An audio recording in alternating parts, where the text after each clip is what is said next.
Olá, seja bem-vindo e bem-vinda a mais um episódio do podcast Memórias Plurais.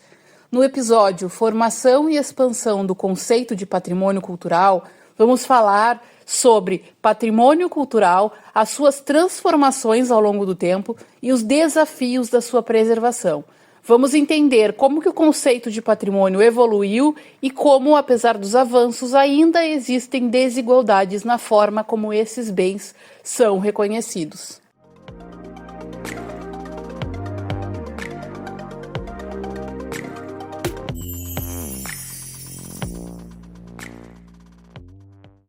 No Renascimento, entre os séculos XIV e XVI, foi o período no qual se forneceram antecedentes estéticos que foram fundamentais para o conceito de patrimônio, tanto na forma quanto na ideia de valor cultural que era associado à arte e à arquitetura. Se iniciou nesse período, então, a valorização de obras antigas, especialmente por meio do colecionismo das elites e da exaltação da antiguidade clássica. Ou seja, nesse momento já existia a seleção do que era legítimo de ser lembrado. O valor que era atribuído aos bens estava diretamente ligado à civilização grega e greco-romana, que era considerada um modelo de cultura e de sofisticação. Os escritores e artistas humanistas eles reforçavam essa visão, exaltando os monumentos dessas civilizações como legítimos portadores tanto da história como da superioridade artística. A noção de que certos objetos, construções ou bens culturais no geral possuem um valor que transcende o uso imediato, bens que deveriam ser preservados, admirados ou até exibidos ao público, é uma noção que se fortalece no Renascimento. Apesar disso, nesse período ainda não haviam políticas públicas estruturadas de preservação como conhecemos hoje.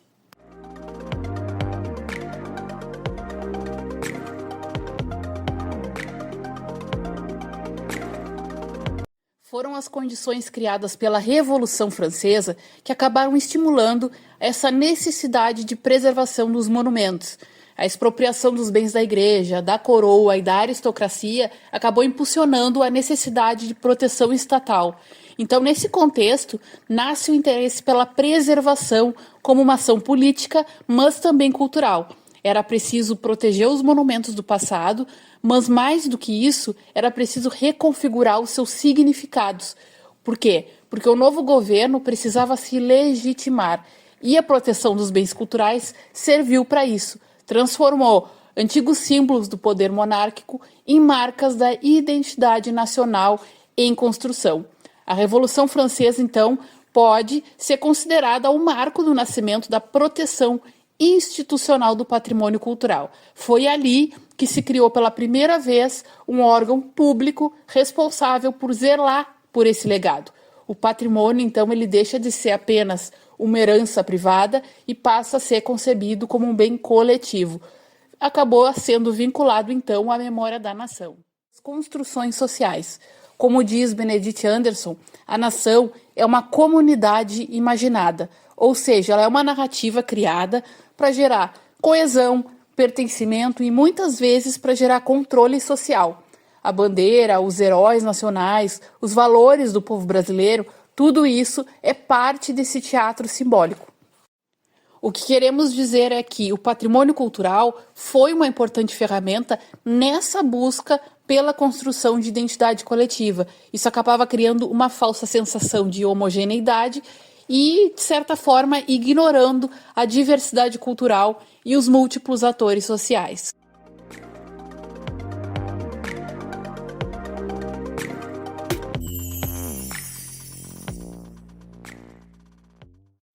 Em 1965 é criado o ICOMOS, o Conselho Internacional de Monumentos e Sítios, que passou a ter como missão promover a conservação, a proteção, o uso e a valorização dos monumentos, dos centros urbanos e também de sítios. Esse conselho é resultado da Carta de Veneza, que aconteceu em 1964. Foi um marco para os princípios internacionais de conservação. Inclusive, a década de 1960 acaba marcando uma nova fase para a valorização e preservação do patrimônio mundial.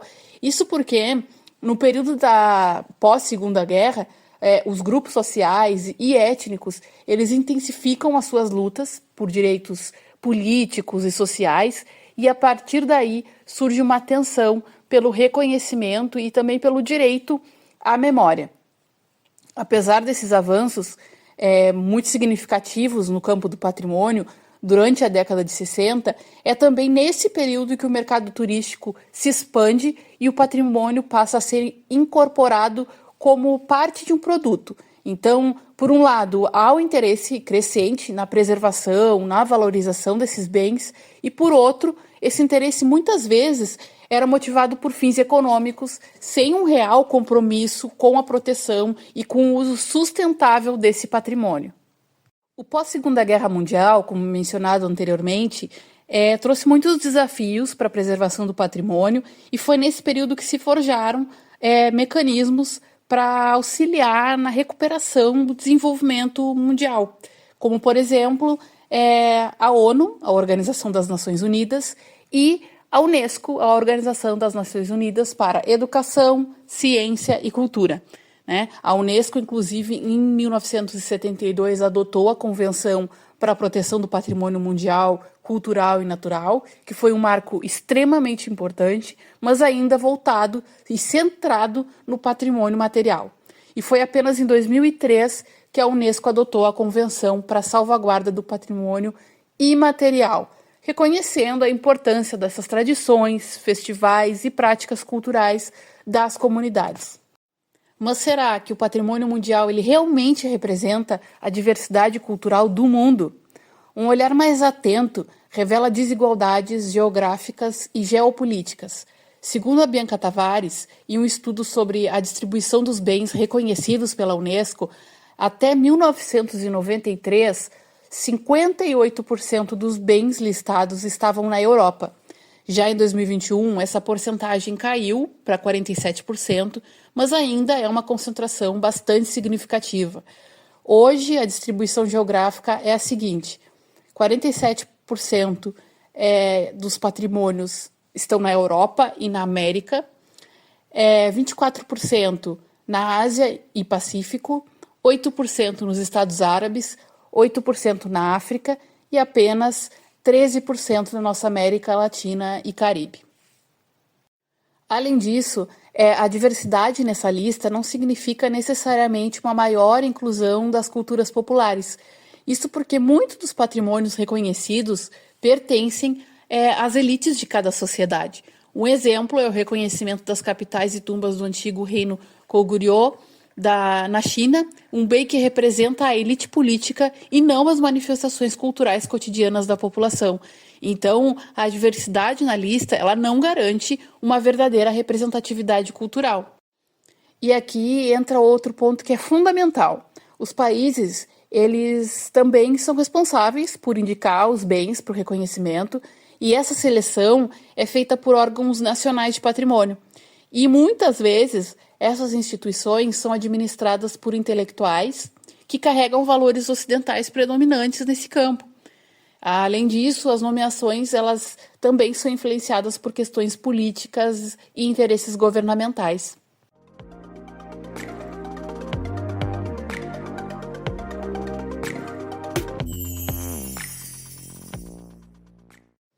Então, será que estamos preservando o patrimônio da humanidade ou apenas reforçando uma visão dominante da história? Será que estamos realmente garantindo que todas as culturas tenham um espaço na construção da memória coletiva? Agora, a gente vai mencionar alguns impasses que ainda enfrentamos na preservação do patrimônio mundial. Eu selecionei 4 tópicos. O primeiro, eurocentrismo e a desigualdade geopolítica. Então, como mencionamos, há uma concentração de bens reconhecidos na Europa, enquanto regiões como a África e o Oriente Médio continuam ainda subrepresentadas. A segunda é o domínio do patrimônio material. Então, por muito tempo, a valorização do patrimônio ela esteve apenas focada nos monumentos, nos sítios arqueológicos e nas cidades históricas. e somente recentemente o patrimônio imaterial, como as tradições e os saberes populares, começou a ser reconhecido. O terceiro são os critérios de seleção e poder político. A nomeação de sítios depende também de decisões governamentais, o que significa que comunidades marginalizadas podem ter menos chances de ver o seu patrimônio ser reconhecido. Além disso, o título de patrimônio mundial pode ser considerado como ferramenta política para reforçar certas narrativas nacionais. E, por último, o turismo e a gentrificação. Então, em alguns casos, o reconhecimento como patrimônio mundial pode levar à exploração comercial dos locais, afastando as comunidades que originalmente viviam nesses espaços. O debate sobre patrimônio cultural está longe de ser algo simples. Se, por um lado, a preservação é fundamental para a memória e a identidade desses povos, por outro, a gente precisa estar atento aos conflitos e às disputas políticas que permeiam esse processo. O patrimônio é a medida dos entrelaçamentos entre memória e história. É um poderoso dispositivo de reflexão sobre o passado, o presente e o futuro, inegavelmente fundamental instrumento de fazer político. Esse é um trecho de Aline Carvalho e Cristina Meneghello para o livro Dicionário Temático do Patrimônio. Eu gostaria de agradecer a todos que ficaram até o final e agora eu vou divulgar as referências bibliográficas que eu utilizei para fazer esse podcast. Primeiramente, o artigo As Transformações no Patrimônio Cultural, Conceitos, Valores e Práticas, por Daniele Bergin. Esse artigo ele está no livro Gestão Integrada do Patrimônio Cultural, Humanidades, Sociedade e Ambiente, que foi produzido por João Fernando Iganzi, Francisca Michelon, Ingelore Schellnemann e Luiz Osterbeck. Também utilizei o artigo Patrimônio Mundial, do Ideal Humanista à Utopia de uma Nova Civilização, por Simone Sifoni. Utilizei a Diversidade Cultural do Patrimônio Mundial, por Bianca Tavares Martins. O Patrimônio Histórico e a Cultura Material no Renascimento, por Cristine Ferreira. E, por último, também, como eu já citei, o Dicionário Temático do Patrimônio, organizado por Aline Carvalho e Cristine Meneghello. Até mais!